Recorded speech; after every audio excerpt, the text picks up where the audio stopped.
Welcome to Alaska Weather, a production of Alaska Public Media and the National Weather Service, Alaska Region.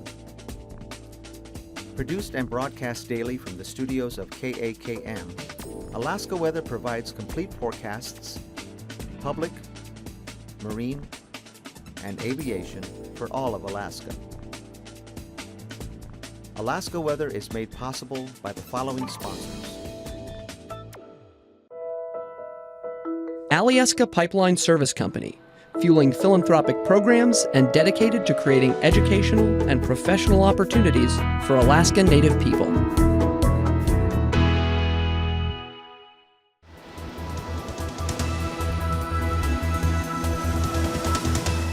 The National Weather Service. Hello everyone, and thanks again for being here for Sunday's show. On the satellite imagery today, we had leftover frontal boundary that came up yesterday here, bringing some clouds and some isolated showers over south central Alaska. On back up, just widely scattered or isolated showers going on over the Alaska range. Now extended back across the northern Gulf of Alaska into the northern southeast coast. And there were some showers down there today, mostly from about roughly Port Alexander on up to Gustavus and into Juneau, and actually all the way up to Skagway, and then some more moisture here sliding westward, but to the south of Yakutat and Cordova. Otherwise, not a bad day there for Kodiak Island. Bristol Bay looking pretty good here, as well as the interior, with quite a few sunny areas throughout the day today, even back in toward the Seward Peninsula and Norton Sound. Got a lot of high clouds here, mostly mid and high level stuff. The main rain producing thing back down here to the south from the central Aleutians in closer to the main frontal boundary there back toward the Fox Islands. And this front brought the strong winds today to the eastern Aleutians, where there were gusts of 40 to 60 miles per hour, in some cases even 70 or above in some locations there across Unalaska Island, and showers along the Alaska Peninsula, but winds increasing there as well, gusting 40 to 50 miles per hour this afternoon over the western peninsula, much lighter off to the northeast, and then some scattered showers back out over the western Aleutian areas and southwest Bering. Up along the Arctic coast, areas of IFR due to flurries and fog there in quite a few areas, and that extended right down into the Bering Strait. Otherwise, again, the isolated showers here over the southeast interior where the cloudiness is, sunshine elsewhere, and then quite a concentrated area of showers there over the northern panhandle. And for tonight, that low that was off to the southwest there weakens into a trough and slides back to the northwest. So that'll bring another round of rain or showers into Kodiak Island, spreading up into western Prince William Sound, southern Kenai Peninsula, and those locations there, along with the increasing winds here for Kodiak Island. Otherwise, just mostly cloudy, scattered showers for the Panhandle, scattered showers up here over the Alaska Range, and a little bit here over the lower the Kuskokwim Delta, actually around Bethel, on out into the bay there, chance of showers and showers also for the Alaska Peninsula. In fact, storm warnings continue out through tonight there for the Fox Islands, eastern Aleutians. Otherwise, winds will be increasing as well over Bristol Bay, but conditions will stay dry, pretty dry over the interior. Maybe a few isolated rain or snow showers here over the upper Yukon Valley, but nothing significant, and some flurries in over the North Slope. For tomorrow, we'll see that front pushes northward here, so gales will start the day out here for Kodiak Island, and those become more southerly and start to diminish in the afternoon once that front lifts north of the area there. But full gales in store for the Shelikof Strait area, Kamishak Bay, westward across all of the Gulf of Alaska. We've got east winds 40 knots in all those zones, and rain pushing up to the coastline here. Otherwise, scattered showers or kind of showery conditions in over the Panhandle with mostly cloudy or just cloudy skies there. A few showers here over the Yukon Delta out toward Nunivak Island, and pretty nice up over the north central interior, patchy fog, maybe some flurries there for the areas of the Arctic coast as well as the Bering Strait. And then for Monday, a wave right through here slides up to the northwest, develops into a weak low there over western Cook Inlet or near Port Allsworth. And the front weakening as it comes inland, but may hold together enough to produce mostly cloudy skies with showers. Definitely rain along the coastal areas, but some showers again working up into the Copper River Basin with the clouds. And that weakening front keeps it cloudy and at least showery into the afternoon there for the southeast coast. Not too bad clearing out there for Kodiak Island, or at least drying out with less winds.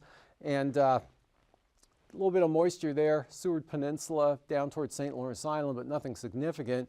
And really not a lot of change up there along the Arctic coast or North Slope, except for the winds will tend to increase a little bit Tuesday over what they'll be tomorrow there, but still staying down under gale force. Otherwise, trough here will keep showers in over the Alaska Peninsula. Again, a lot lighter winds coming up for that area on Tuesday, and then this front will spread more rain up to Adak, Atka, extend over to about Nikolsky, but the winds won't be all that strong with that. A little brisker back to the west. And for temperatures here, starting on the Arctic coast, upper teens to lower 20s. That same pattern also for the North Slope areas. Umiat up to 24 degrees. Bettles 51, 46 at Fort Yukon. Mid to upper 50s, in some cases the lower 60s there for the Tanana Valley. Tok up to 60 degrees. And again, these not the highs, but that was one of the warmer locations in the state today, at least at that time, early to mid-afternoon. And otherwise, Prince William Sound in the upper 40s. Southeast coast, upper 40s or mid-40s, with the clearing that showed up late this afternoon. Southern areas warmed into the mid-50s. Copper River Basin, lower 50s. Mid to upper 40s, North Gulf Coast, Prince William Sound.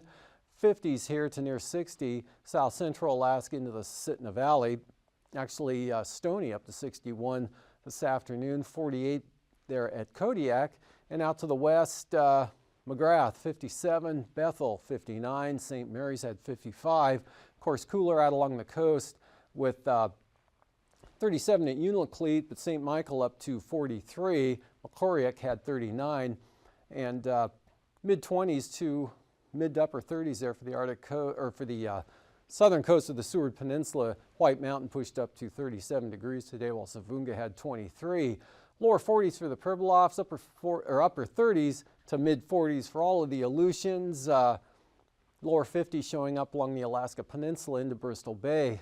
For the lows tonight, teens over the North Slope and Arctic coast. Brooks Range southward, mid 20s warming into the 30s for lows. Some cases upper 30s there for the Tanana Valley. Upper 30s to lower 40s for the southwest interior, mostly in the 40s for the Panhandle, and 40s also for the Alaska Peninsula. Highs for tomorrow, back up into the lower 60s there in the central Tanana Valley, as well as probably back over toward Tok and Northway, and even possibly the Kuskokwim Valley could rise up into the lower 60s in some locations, staying in the 20s there for the North Slope and Arctic coast, as well as through the Bering Strait to St. Lawrence Island, but 40s out here to the west, and the Panhandle looks like highs in the 50s. For flying weather tomorrow morning, we've got IFR here, southern or eastern Kenai Peninsula into western Prince William Sound. IFR developing here for the eastern side of the western Alaska Range. Otherwise, marginal VFR Kodiak Island. Marginal conditions also extend into the southeast coast. Areas IFR, Arctic coast and North Slope. That extends down again, continuing the pattern there through the Bering Strait into the northern Bering. Areas of IFR, mostly out over the central Aleutians. This area mostly south of the Alaska Peninsula, or right in along the south coast. And then for tomorrow afternoon, that kind of lies right across the Alaska Peninsula. Marginal VFR from Unalaska out towards Shimia, as well as the Pribilofs, IFR, St. Lawrence Island, Yukon Delta coast to the north side of Nivek Island, and back up across the Chukchi Sea, and no change there. Western Prince William Sound and down along the Kenai Peninsula stays IFR. For passes, Anatuvik and Antiga, no change here. Again, VFR through tomorrow. Lake Clark and Merrill, marginal VFR, developing IFR in the eastern approaches. rainy VFR, possible marginal conditions on the east entrance. For windy, staying VFR. Isabella and Testa both remain VFR, as well as Tanita, just a risk of some marginal VFR maybe on this eastern entrance. Otherwise, Portage, IFR. Chilcoot and White, VFR becoming marginal throughout the day. And the freezing levels here showing warmest air mass here through the central and southern interior of Alaska with 6,000 feet. Forecast late tonight, early tomorrow morning. Eastern Tanana Valley, 4,000 feet all the way out into the northeast Bering, and then kind of a cold pool here over the northern panhandle. For icing, again, moisture coming northward, mostly off the coast, but definitely in across Kodiak Island and to a certain extent extreme southern Cook Inlet, as well as northward here across Prince William Sound, mostly below, between 3,000 and 12,000 feet. Got easterly flow continuing with upper high pressure ridging over the interior, extending back into northwest and western Canada, and the persistent trough down in this area. So easterly winds 60 to 80 knots here, but ridging, taking the jet way up into the Arctic. And for 9,000 feet, pretty strong winds here, Gulf of Alaska, 50 to 55 knots, cutting across, and again lifting north of Kodiak Island, but right in across Kamishak Bay, Bristol Bay, 55 knots, dropping back to 25 to 30 or 35 knots over the eastern Bering up to the Bering Strait. Much lighter winds here in over the southeast coast and out west. For 3,000 feet, again, a band of 40 to 45 knot winds out of the southeast, turn easterly, and then become a little more northeasterly, pretty strong here across the northeast Bristol Bay area. And even the southwest interior, about 25 to 30 knots, more in the 5 to 15 knot range up to the north. Turbulence, occasional moderate chop, Kodiak Island, definitely Shelikof Strait, Bristol Bay, northeast Bristol Bay into southern Cook Inlet and the southern Kenai Peninsula. And after the break, I'll be back with a look at the marine forecasts.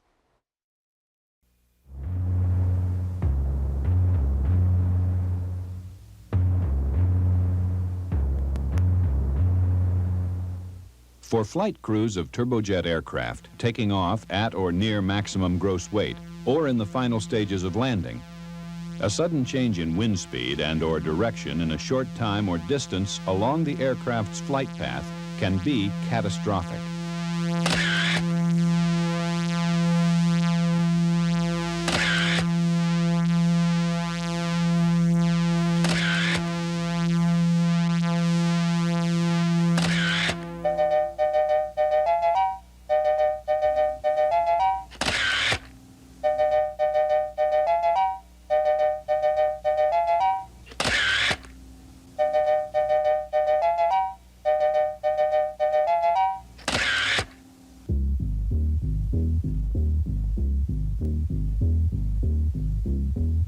At the National Center for Atmospheric Research in Boulder, Colorado, a program called the Joint Airport Weather Studies, and dubbed the JAWS Project, was established to investigate the magnitude of the wind shear threat in an aviation environment. Their early analysis led them to the conclusion that some types of wind shear, such as terrain-induced shears, nocturnal jet shears, sea breeze shears, and even the majority of warm and cold frontal shears were most often within the performance capabilities of aircraft, if anticipated by flight deck crews. So the JAWS research focused on those wind shears associated with convective storms, wind shears called microbursts, which seem to pose the greatest threat to aviation. A microburst is produced by the downdraft from a convective cell. As the vertical downflow nears the ground, it spreads out in all directions, causing a horizontal outflow and creating a situation where an aircraft attempting to penetrate the microburst would encounter the headwind, the downdraft, and the tailwind in a very short time and distance. At low altitude, on approach or departure, the resulting loss of airspeed can cause an accident. During the late spring and early summer of 1982, around Denver's Stapleton International Airport, the JAWS team brought together a collection of scientific equipment not previously used in this manner for wind shear research. Probably the most important of these tools was Doppler weather radar, which allowed the researchers to observe and record the directions and speeds of winds associated with convective storm cells moving through the area. Their findings were both impressive and surprising. Dr. John McCarthy, a pilot and meteorologist, was one of the directors of the project. In our analysis of the JAWS results at Denver Airport, we found that there were many microbursts. It was very surprising to us, the number that we found. For example, we expected to see 10 to 20 microbursts in 90 days, and instead we saw 150. So there were many times more microbursts than we anticipated. We found some fascinating things. We found that microbursts can be incredibly intense, that the wind speed change when you fly through a microburst could be in excess of 100 knots in terms of wind speed. We know microbursts are very common here in Denver. We know from an experiment conducted in 1978 in the Chicago area that approximately half the number that occur at Denver occur at Chicago. That's still plenty of microbursts. We know from the accident statistics that microbursts occur anywhere where convection is occurring. We know that they occur in New York, St. Louis, Atlanta, Miami, New Orleans certainly, Tucson, and Salt Lake. We don't know all the places where they're occurring because we haven't set up all this fancy equipment. But when we have, or where planes have gotten into trouble, we have come to the conclusion that you can expect microbursts anywhere where there are convective cells, whether it's in the United States or anywhere in the world. One very interesting fact was that the average microburst during the JAWS project at Denver was 50 knots. And sad to say, that's stronger than the estimated value that brought down Pan Am 759 at New Orleans in the summer of 1982. So an average microburst is quite capable of destroying an airplane. In our careful look at our microburst statistics, we found that they don't last very long. They last 5 to 10 minutes. One of the most interesting things is that when a microburst first hits the ground, it's not as intense as it's going to be in the next 5 minutes. This is a very important finding because the first encounter, if it has just hit the ground, is half the intensity as it's going to be 5 minutes later. And several pilots have gotten into trouble by saying, hey, there's only a 20-knot shear, I can handle that, go into it and find out that it's a shear you can't fly through. Microbursts tend to occur in families. Not always, but oftentimes.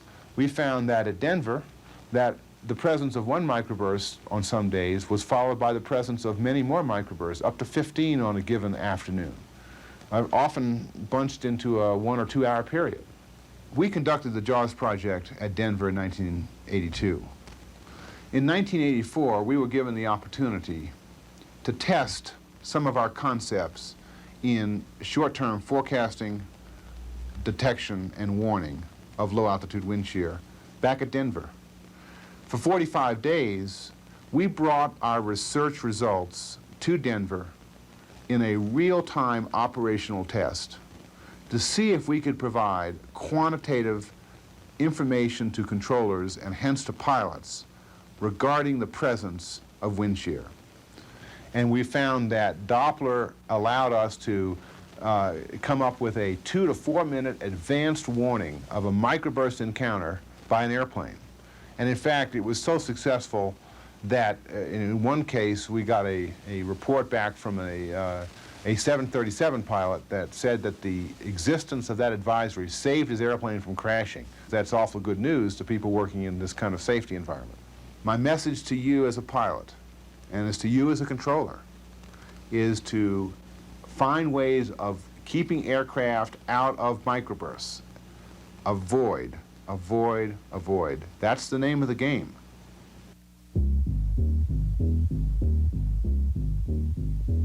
Awareness and avoidance of wind shear are important steps in being able to cope with it effectively. At many airports around the United States, the Federal Aviation Administration has installed low-level wind shear alert systems.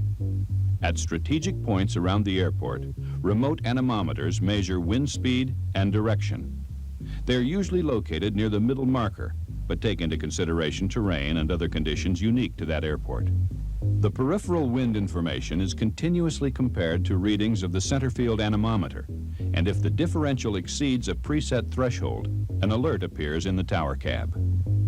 At 2 airports, New Orleans, Louisiana, and Denver, Colorado, the existing systems have been enhanced with additional detection stations to improve the system's ability to detect microburst wind shear.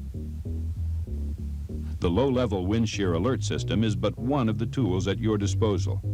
Remember, however, the absence of an alert does not preclude the presence of wind shear. If wind shear alerts are present, exercise extreme caution and look for other clues that may indicate the severity of the problem. For instance, we know that thunderstorms with heavy rain may include microburst wind shear. However, in some areas of the United States, you may encounter microbursts in much less severe conditions with little or no rain. These are called dry microbursts, and in these situations you may see precipitation trails or virga getting close to the ground but not actually hitting it. Below it you may see blowing dust. And if you have a situation like this, where you can actually see a ring of dust, it is a clear sign that there are extremely strong and localized winds. In other areas you may see trees blowing out or flailing wildly, again a sign that extremely strong localized winds are present. Another source of wind shear information is pilot reports. Professional flight crews in particular are urged to make PIREPs. The recommended method for wind shear reporting is to state the loss or gain of airspeed, the altitude at which it occurred, your location, and type of aircraft. Since wind shear is such a dynamic phenomenon, PIREPs must both be made and disseminated as quickly as possible. There are also other potential clues as to the presence of wind shear. For instance, by examining the takeoff or landing path on your weather radar, although you cannot detect wind shear as such, you may see strong radar returns from thunderstorms which are sometimes associated with severe microbursts. Be aware, however, microburst wind shear can also occur in weak echoes, or in fact, with no radar returns.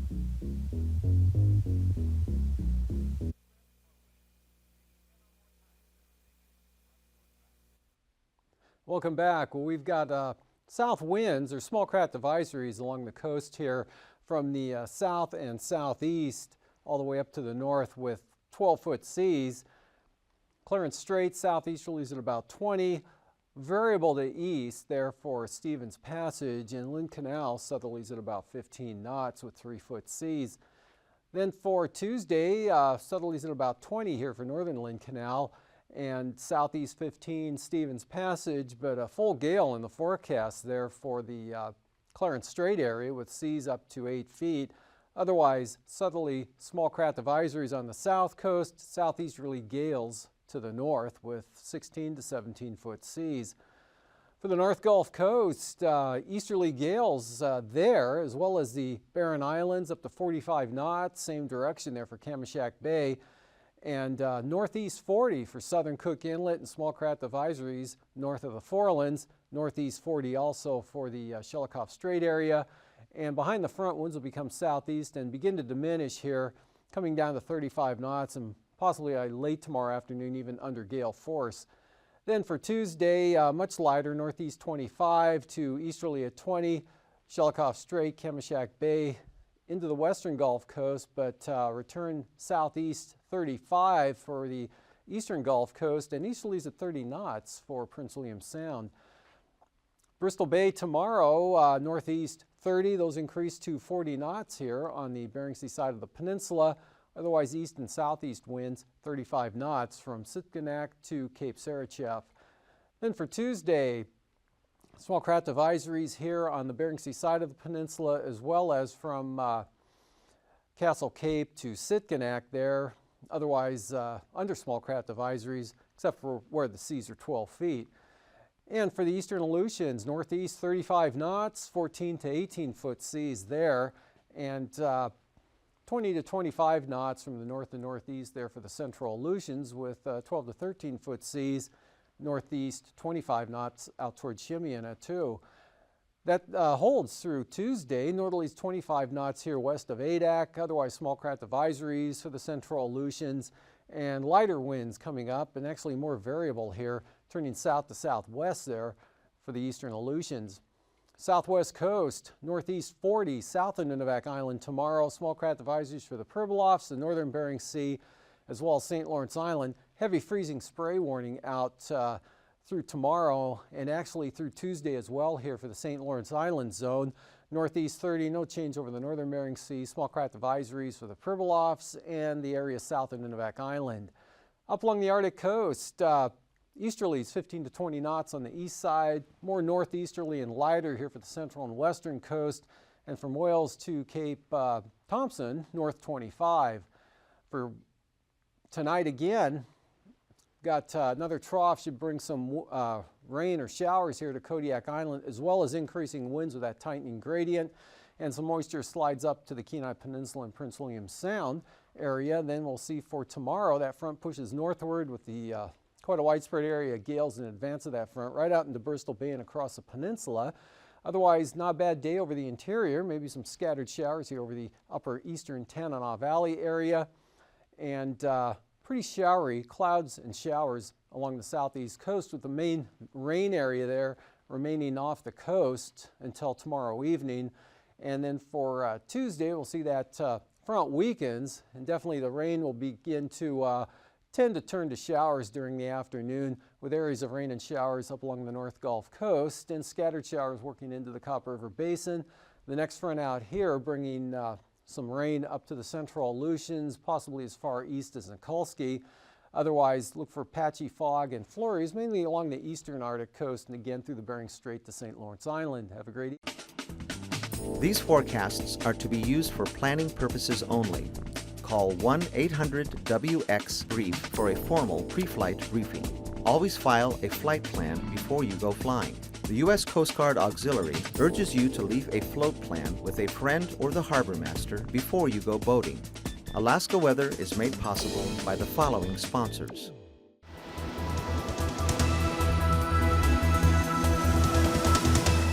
The National Weather Service.